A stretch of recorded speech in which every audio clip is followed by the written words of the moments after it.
Have you ever felt completely abandoned? Alone in your darkest hour when the pain was unbearable and you wondered if anyone could possibly understand what you're going through? Imagine gasping for breath, your lungs burning, your body racked with pain so intense that every heartbeat feels like your last, the taste of blood in your mouth, the smell of sweat and dirt, the feeling of rough wood splinters digging into torn flesh, and then the crushing weight of something far worse than physical agony, the feeling that God Himself has turned away from you. My God, why have you forsaken me? This wasn't just anyone's cry. This was Jesus, hanging on a cross, experiencing the most agonizing death imaginable. But why? Why would God allow His own Son to suffer like this? The cross wasn't just an execution, it was humiliation. Reserved for the worst criminals, it was designed not just to kill, but to destroy dignity. Every breath required pushing up against nails driven through wrists and feet, causing waves of excruciating pain. Each movement rubbed raw flesh against splintered wood. He wore a crown of thorns that dug into his scalp, blood streaming down his face. The same crowds that had welcomed him days earlier now mocked him. His closest friends had abandoned him. And in his final moments, even God, his Father, withdrew His presence. Why would Jesus, who healed the sick, raised the dead, and claimed to be one with God? Why would He allow Himself to experience this? The answer lies in something we all struggle with, something we often don't want to admit.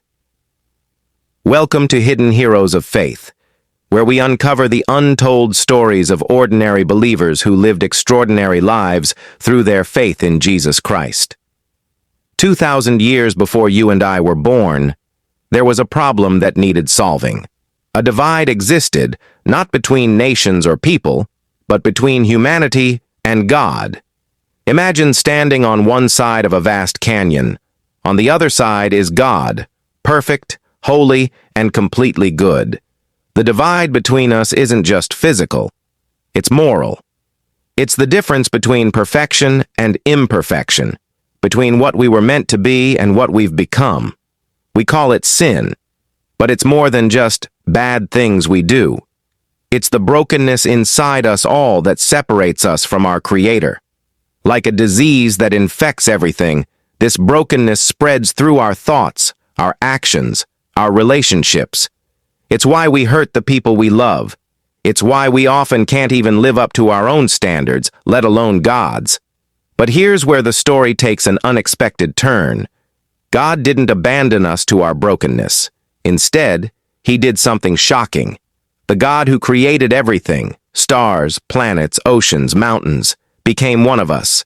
Jesus, fully God and fully human, stepped into our world. Not as a conquering king, but as a vulnerable baby. Not surrounded by wealth and power, but born in a humble stable. And His mission? To become our substitute, to take our place. The cross wasn't a mistake. It wasn't a tragic end to a good story. It was the plan all along. God's solution to the problem of our separation from Him. Every drop of blood that fell to the ground beneath that cross was intentional. Every labored breath Jesus took was for a purpose. Every second of suffering was necessary, because someone had to pay the price for our brokenness. Think about justice for a moment. When someone commits a crime, we want them held accountable, don't we? We want things made right. If someone breaks your car, they should fix it or pay for the damages. God is perfectly just. He can't simply ignore our wrongdoing. He can't pretend the damage isn't real, so the debt we owe had to be paid. But here's where love enters the picture. Instead of demanding payment from us, payment we could never afford, God paid it Himself through Jesus. Picture someone walking into the courtroom just as you're about to be sentenced, saying, "I'll take their punishment. Let them go free." That's what happened on the cross. Jesus became our substitute. But this wasn't just about taking physical punishment. Something far deeper was happening. Remember Jesus' cry?